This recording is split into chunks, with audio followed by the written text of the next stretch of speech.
Welcome back everyone to another race review. Today we're going to be reviewing the Eifel Grand Prix in Germany. A much shorter race weekend due to the rainout on Friday, which ended up creating some pretty unpredictable moments during the race. Lots of issues with reliability and lots of curveballs being thrown at us all throughout the race. Let's get into it. I just gotta say, this start was pretty crazy coming down to that first turn. I thought everyone forgot where the track existed. Yeah, we saw a lot of people going wide.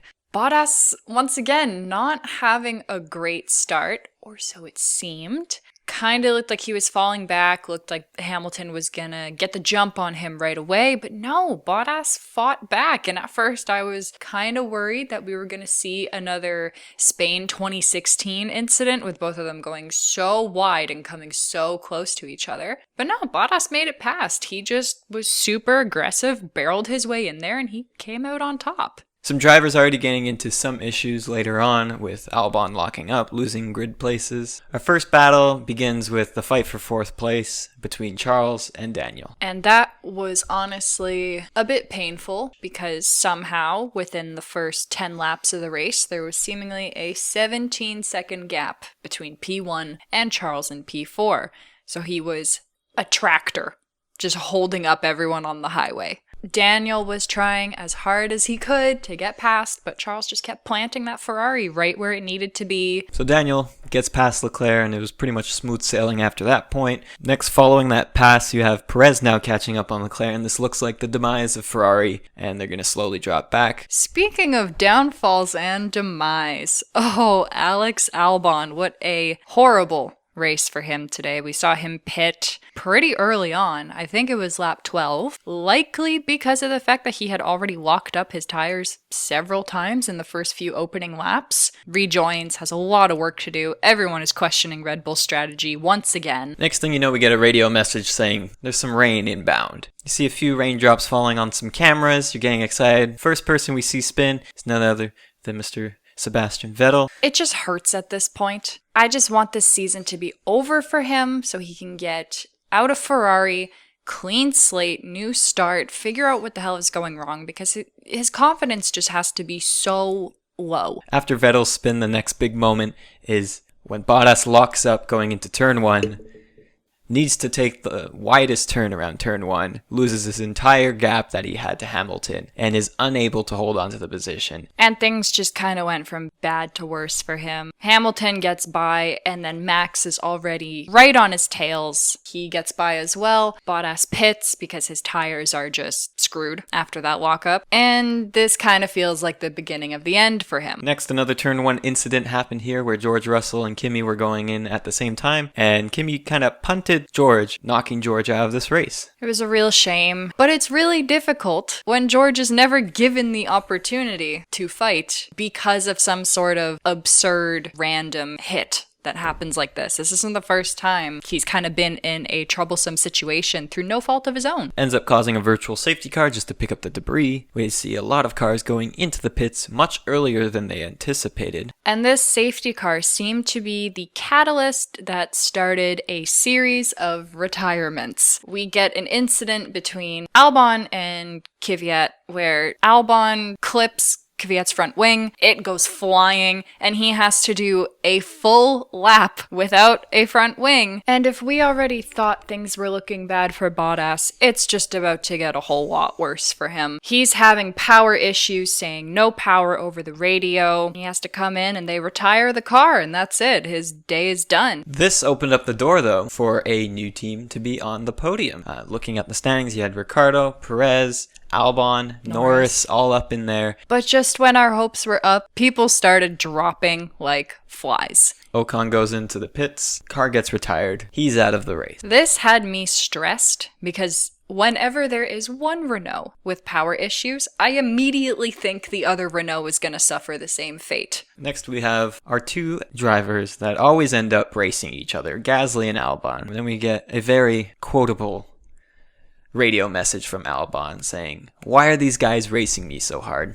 which he's referring to the sister team of AlphaTauri. And all I gotta say to that is people are not going to be merciful. Those two drivers are looking to steal your spot, so of course they're gonna try to race you hard and outshine you. I wouldn't expect anything less from them. But Albon didn't have to worry about hard racing for much longer because it seemed like Red Bull just pulled the plug on him. At the time, both Kimi and Albon got penalties for causing collisions, so we thought he was just serving his penalty, and next thing you know, he turns off the car. So those were our first 4 retirements, and pretty much concluding the first half of the race here. In terms of my excitement, it was actually pretty low. I mean, at first I was looking forward to the fight between Hamilton and Bottas, and then just in terms of where drivers were moving and just retirements for reliability issues, nothing was shocking me. So I gave the excitement a 4. Driving wise, I gave it a 7 because I was still happy to see the wheel-to-wheel battles. And then in terms of drama, I did score this pretty high on the drama because there was always something new happening every 5 laps or so that was unpredictable. So I scored that an 8. And just with all the radio messages that we're hearing, no power,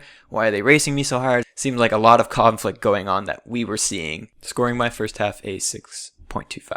I, on the other hand, rated my excitement a little bit higher at a 6. Because, yeah, at first I was kind of excited to see a potential battle between the Mercedes. And then, yeah, that ended up falling off, so that probably did diminish it a little bit. But then it came back up when I realized that with Bottas' retirement, we were going to get an unexpected person on the podium. And then I don't know why, but I guess with every retirement that happened after that, it just became more and more enticing to see, okay, who's going to make it? Who's going to last? Who's going to end up on that podium? I was also purely excited to see how many positions Hulkenberg was gaining. We got the Hulk back. It's great. Like, he was making moves. It was great to see. Racing, though, I scored a 5. It felt sloppy. Like, we were seeing some wheel-to-wheel action, but it just kind of felt more like the battles were mistakes instead of hard racing. And then drama, I also put it at a 6. It was better than average, but we've also seen some crazier races. The main dramatic thing was just all of these seemingly unexpected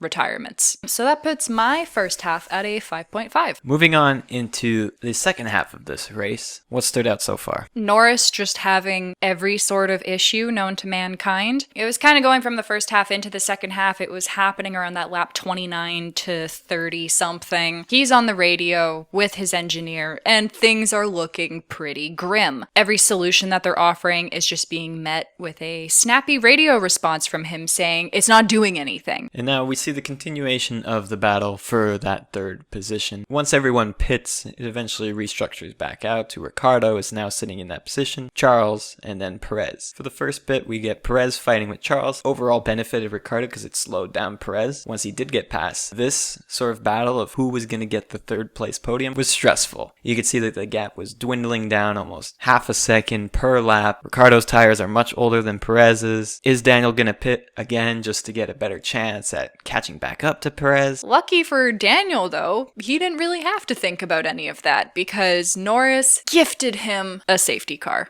Yeah, so his car finally died just mid-track. They had to deploy a full safety car. Both Daniel and Perez pit for the soft tires, so it's fair game at this point. So for this safety car restart, I was stressed. And then ultimately everyone just kind of held position. Yeah, DRS didn't help out Perez enough here. Daniel tried to almost make a move on Max, which ended up almost letting Perez make a move on Daniel. The driving was a lot more clean in the second half, with one exception, Magnussen and Vettel just kind of seemed like they were both trying to go into the corner at the same time. They kind of collide and touch. Magnussen was off the track a little bit, but is able to regain relatively unscathed. Ultimately, the top 4 are able to maintain their positions. Hamilton wins, to no one's surprise, really. Hamilton has officially equaled Michael Schumacher's 91 wins. I honestly didn't think that we would see this record matched so quickly, which is a bit shocking, but also when you have such a dominant team behind you and a car that can put you there, his performance has been unparalleled, honestly. Max is able to sneak in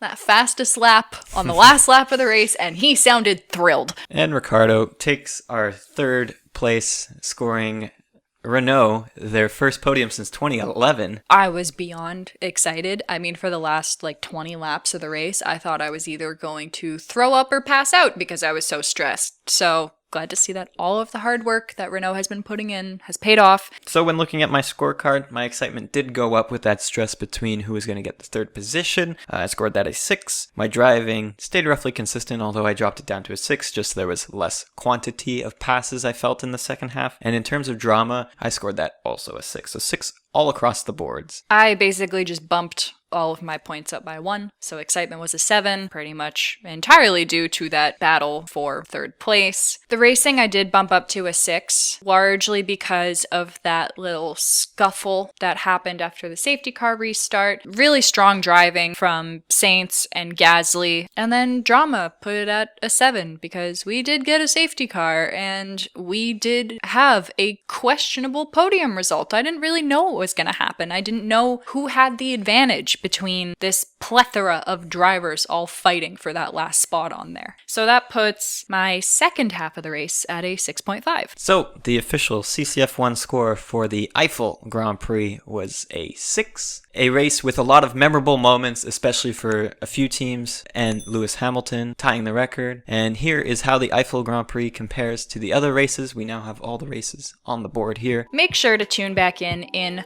2 weeks' time as we review the Portuguese Grand Prix. And as always, make sure to follow us on our social medias at CCF1 channel. Join me for some live tweeting on race weekend. It's a good time. If you've enjoyed this video, don't forget to leave it a like. If you want to check out another video by us, click right here, and we will catch you in the next one. Bye.